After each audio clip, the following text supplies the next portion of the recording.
दिन भर भारत में क्या हुआ, ये जानने के लिए आप देख रहे हैं ग्लोबल भारत टीवी। जय हिंद दोस्तों, मैं हूं अंशिता श्रीवास्तव। शुरुआत करते हैं आज की दो बड़ी खबरों के साथ। पहली योगी से जुड़ी है, दूसरी पीएम मोदी की है। तो 15 मार्च के बाद योगी आदित्यनाथ का गुस्सा अपने अधिकारियों पर फूट गया। प्रदेश भर में कई तबादले हुए, पुलिस के कई बड़े अधिकारियों का तबादले का आदेश दिया गया है। चुनाव में अधिकारियों की वजह ही कई सीटें हारने की बात सामने आई थी, जिसके बाद उम्मीद थी कि योगी सरकार जरूर तबादला करेगी। और दूसरी बड़ी खबर मोदी से जुड़ी है, जिन्होंने आधी रात नकल माफियाओं का काम तमाम कर दिया। रात 2 बजे जारी हुए आदेश में ऐसा क्या है कि डरना चाहिए। यूपी में एक बार फिर से 16 सीनियर अधिकारियों का तबादला किया गया। इस तबादले के बाद लखनऊ और प्रयागराज के पुलिस कमिश्नर को बदला गया। इसको योगी आदित्यनाथ का बड़ा बदलाव बताया जा रहा है। योगी ने प्रयागराज के पुलिस कमिश्नर रजित शर्मा को हटा दिया। ऐसा कहा जा रहा है कि चुनाव में वो बीजेपी के खिलाफ पड़ने वाले वोट को रोकने में नाकाम साबित हुए। उनकी जगह आईपीएस तरुण गाबा को प्रयागराज का नया पुलिस कमिश्नर बनाया गया। लखनऊ के पुलिस कमिश्नर एसबी शिराडकर को भी हटा दिया गया। उनके स्थान पर आईपीएस अमरेंद्र कुमार सिंगर को नया पुलिस कमिश्नर बनाया गया। रामपुर के एसपी रहे अशोक द्विवेदी को प्रयागराज कुंभ मेले का एसपी बनाया गया है। बरेली में भी प्रशासनिक बदलाव किए गए। माना यह भी जा रहा है कि अभी योगी 20 से ज्यादा आईपीएस के और तबादले करेंगे, जिसमें अयोध्या डीएम का नाम भी शामिल हो सकता है। हालांकि वो आईएएस है। उधर मोदी के एक्शन के बाद देश भर के नकल माफियाओं में हड़कंप मचा है। मोदी सरकार ने आधी रात को कानून का मसौदा जारी किया, जिसमें ऐसी सजा का प्रावधान है कि अब नकल माफियाओं की सांसें फूल जाएंगी। इधर योगी ने यूपी में हड़कंप मचाया। मोदी सरकार के कार्मिक और प्रशिक्षण विभाग ने एक आधी रात नोटिफिकेशन जारी किया। 21 जून को पब्लिक एग्जामिनेशन यानी prevention of unfair means act 2024 के प्रावधान लागू कर दिए गए। इसे एंटी पेपर लीक लॉ भी कहा जा रहा है। ये सख्त कानून फरवरी में पारित किया गया। इस कानून के तहत देश भर में आयोजित सार्वजनिक परीक्षाओं और सामान्य प्रवेश परीक्षाओं में अनुचित साधनों पर रोक लगाई जाएगी। मकसद है कि जितने भी बड़े सार्वजनिक एग्जाम हो रहे हैं उनमें ज्यादा पारदर्शिता रहे, साथ ही युवा आश्वस्त रहे कि कोई गड़बड़ी नहीं होगी। बिहार में नीट एग्जाम धांधली पर एनटीए पर बवाल जारी है। रिपोर्ट में दावा किया गया है कि प्रश्न पत्र पहले ही मिल गया था। नीट लीक मामले में नया खुलासा हुआ है। बिहार पुलिस और राज्य की इकोनॉमिक ऑफिस यूनिट यानी ईओयू को जांच में पता चला है कि प्रोफेसर से सबसे पहले संजीव मुखिया को क्वेश्चन पेपर मिला था। ईओयू का मानना है कि नीट का पेपर अगर सबसे पहले कहीं पहुंचा तो वो संजीव मुखिया के पास पहुंचा। अब बिहार पुलिस को इस केस में संजीव कुमार उर्फ संजीव मुखिया उर्फ लुटन की तलाश है। साल 2010 से कई परीक्षाओं के पेपर लीक कराने में संजीव मुखिया शामिल रहा है। इसके दूसरी तरफ तेजस्वी यादव के पीएम प्रीतम कुमार को नोटिस भेजकर ईओयू ने पूछताछ के लिए बुलाया है। दावा है कि सिकंदर के कहने पर प्रीतम ने अनुराग यादव के लिए NHIA गेस्ट हाउस बुक कराया था। अब देखना होगा कि इस पूछताछ में ईओयू के हाथ क्या लगता है। नीट पेपर लीक मामले में तेजस्वी यादव के पीएस प्रीतम को जांच टीम ने पूछताछ के लिए बुलाया है। तेजस्वी यादव का दावा है कि सबूत उनके पास हैं, उन्हें भी बुलाना चाहिए। नीट पेपर लीक मामले में जब से तेजस्वी यादव ने अपनी चुप्पी तोड़ी है, सरकार पर हमलावर हैं और उन्होंने सरकार पर पलटवार करते हुए कहा है कि पेपर लीक हो, ट्रेन हादसा हो, पुल गिराने का मामला हो, बीजेपी ने किसी में कोई कार्रवाई नहीं की और अब जनता का ध्यान भटकाने के लिए मेरे नाम को बीच में लेकर आ रही है। उन्होंने शिक्षा मंत्री को भी घेरा। उन्होंने कहा, इन लोगों का हेड वही बताया जाता है जो हम लोगों ने पता किया। अब जाँच कराया जाए, नहीं तो हमारे पास सारा तस्वीर वगैरह कौन कौन नेताओं के साथ क्या क्या है उस संजीव मुखिया का, वो हमको बताना पड़ेगा।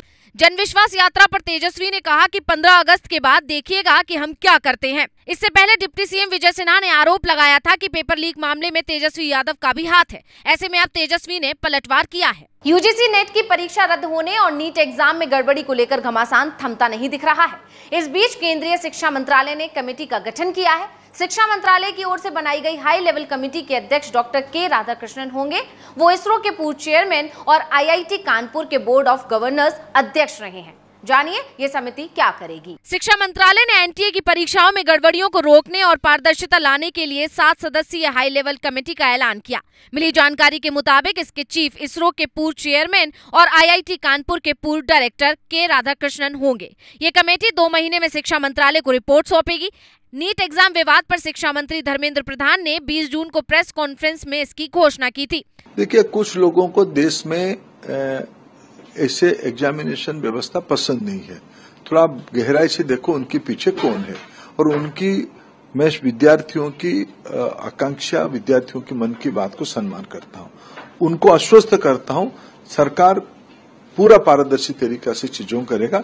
बाकी राजनीतिक कारण से जो कुछ बोल रहे हैं उनको बोलने दीजिए। शिक्षा मंत्री ने कहा था कि ये कमेटी एनटीए के structure, functioning, exam process, transparency, transfer और डेटा सिक्योरिटी प्रोटोकॉल को और इम्प्रूव करने के लिए शिक्षा मंत्रालय को सुझाव देगी। अब जानकार दावा कर रहे हैं कि संसद में विपक्ष जोर शोर से इस मुद्दे को उठाएगा, यानी संसद में विपक्ष एकजुट दिखेगा, लेकिन महाराष्ट्र में तो विपक्ष में दरार पड़ती नजर आ रही है। राज्य में विधानसभा चुनाव से पहले शरद पवार के एक बयान ने तहलका मचा दिया है। आखिर क्या बोले शरद पवार, जिससे टेंशन में आए एमबीए के घटक दल? जानने के लिए देखिए ये रिपोर्ट। महाराष्ट्र विधानसभा चुनाव की तैयारियों के बीच आए शरद पवार के बयान ने महाराष्ट्र की सियासत में भूचाल ला दिया है।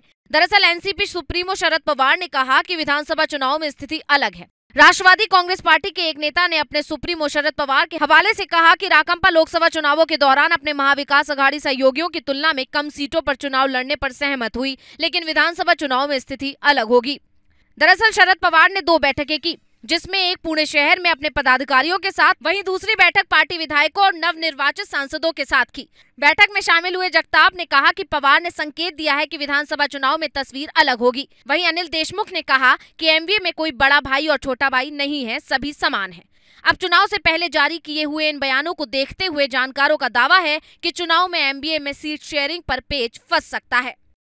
शरद पवार की पार्टी ने सीट शेयरिंग का मुद्दा उठाया तो अब शिवसेना उद्धव गुट ने भी इस मुद्दे पर चर्चा की बात कह डाली है। जी हां, सीट शेयरिंग को लेकर संजय राउत ने कहा कि उनकी पार्टी के अंदर भी इस पर चर्चा शुरू हो चुकी है। क्या कुछ बोले संजय राउत, देखिए रिपोर्ट। महाराष्ट्र विधानसभा चुनाव से पहले ही राज्य की सियासत गर्माती नजर आ रही है, क्योंकि शरद पवार के बाद अब शिवसेना के नेता संजय राउत का भी बयान आ गया है। उन्होंने कहा है कि सीट शेयरिंग पे जल्द ही इस पर चर्चा शुरू होगी।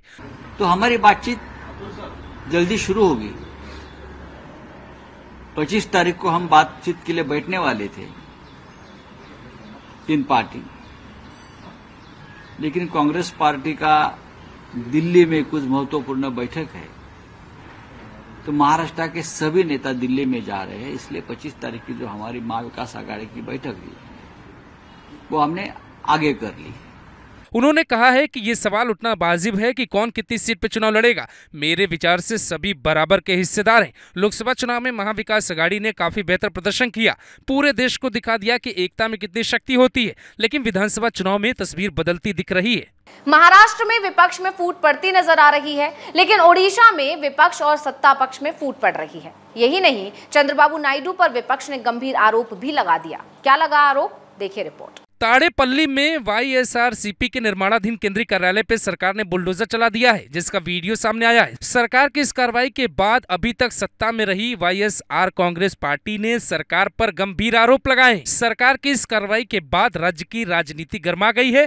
वाईएसआरसीपी ने कहा है टीडीपी प्रतिशोध की राजनीति कर रही है। वाईएसआरसीपी ने हाईकोर्ट का दरवाजा खटखटाया है, इसके बावजूद ऑफिस को गिरा दिया गया। अदालत ने किसी भी विध्वंस गतिविधि को रोकने का आदेश दिया था। बता दें कि ताड़ेपल्ली में वाईएसआर कांग्रेस के कार्यालय पे बुलडोजर एक्शन तब हुआ जब पार्टी ने एक दिन पहले ही हाईकोर्ट का दरवाजा खटखटाया था, जिसमें आंध्र प्रदेश के सीआरडीए की प्रारंभिक कार्रवाई को चुनौती दी गई। कोर्ट ने किसी भी विध्वंस गतिविधि पर रोक लगाने का आदेश दिया। कहीं विपक्ष एकजुट है तो कहीं विपक्ष में फूट पड़ रही है, लेकिन इसी बीच इंडिया गठबंधन के 2 दलों में फूट पड़ती नजर आ रही है। दरअसल दिल्ली में बढ़ते जल संकट से आम जनता परेशान है, लेकिन राजनीतिक दल सियासत में व्यस्त है। इसी बीच अब कांग्रेस ने ही आम आदमी पार्टी पर गंभीर आरोप लगा दिया है।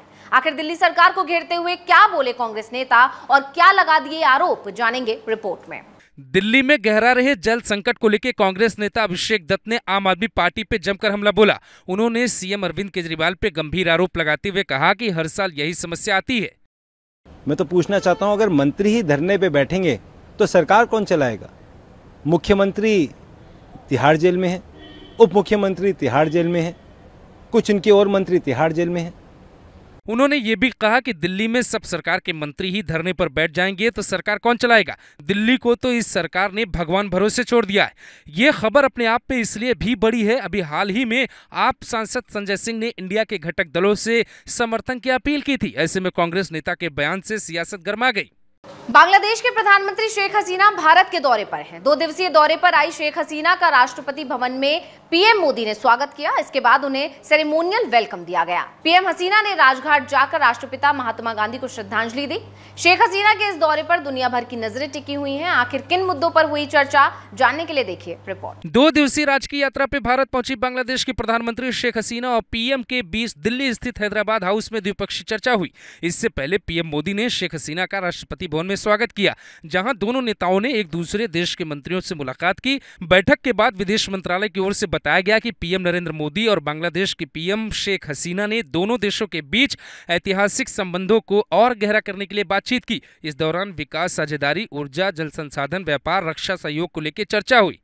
भारत बांग्लादेश के बीच हुई वार्ता से सियासत गरमाई हुई है, लेकिन मौसम के करवट बदलने से जनता को गर्मी से राहत मिल गई है। जी हां, देश के ज्यादातर राज्यों में मानसून की एंट्री हो गई है, लेकिन अभी भी कुछ जगह हैं जहां लोगों को हीट वेव का सामना करना पड़ सकता है। बिहार में भी मानसून की एंट्री होने के बाद बारिश शुरू हो गई। वही मौसम विभाग का कहना है कि अगले 2 से 3 दिन में पूर्वी उत्तर प्रदेश में मानसून की एंट्री हो जाएगी। वही यूपी के पश्चिमी हिस्से और पश्चिमी राजस्थान में अभी मानसून की एंट्री नहीं हुई है। यहां अब भी लोगों को हीट वेव का सामना करना पड़ रहा है। मौसम विभाग के मुताबिक यूपी, बिहार, एमपी, महाराष्ट्र, तमिलनाडु, पुडुचेरी, ओडिशा, पश्चिम बंगाल, अंडमान निकोबार, सिक्किम में बारिश हो सकती है। झारखंड, अरुणाचल प्रदेश और पूर्वी मध्य प्रदेश में अगले 24 घंटे में मानसून पहुंच सकता है। यहां 40 की स्पीड से हवाएं चलने का अनुमान भी जताया गया है।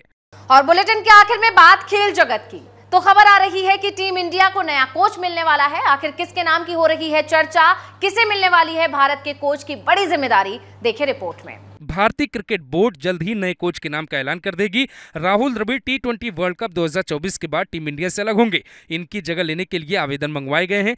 इस पोस्ट के लिए गौतम गंभीर के साथ अन्य उम्मीदवारों ने पहला राउंड इंटरव्यू दे दिया है, लेकिन अब एक ऐसी रिपोर्ट सामने आ रही है जिसमें नया नाम सामने आ रहा है। दरअसल दावा किया जा रहा है कि गौतम गंभीर हेड कोच बनने के बाद टीम इंडिया से डायरेक्ट नहीं जुड़ेंगे। रिपोर्ट के मुताबिक टीम इंडिया जिम्बाब्वे टूर पर अपने नए कोच के बिना ही जाएगी। पीटीआई के मुताबिक गंभीर टीम के साथ श्रीलंका टूर पर जुड़ेंगे। द्रविड़ के जाने और गंभीर के आने के बीच NCA head VVS Laxman team की कोचिंग का जिम्मा संभालेंगे। वो जिम्बाब्वे के खिलाफ 5 मैच की T20 सीरीज के दौरान भारतीय टीम के कोच हो सकते हैं। फिलहाल इस बुलेटिन में इतना ही। अब मुझे दीजिए इजाजत और देश की ऐसी ही बड़ी खबरों के लिए देखते रहिए ग्लोबल भारत टीवी। नमस्कार।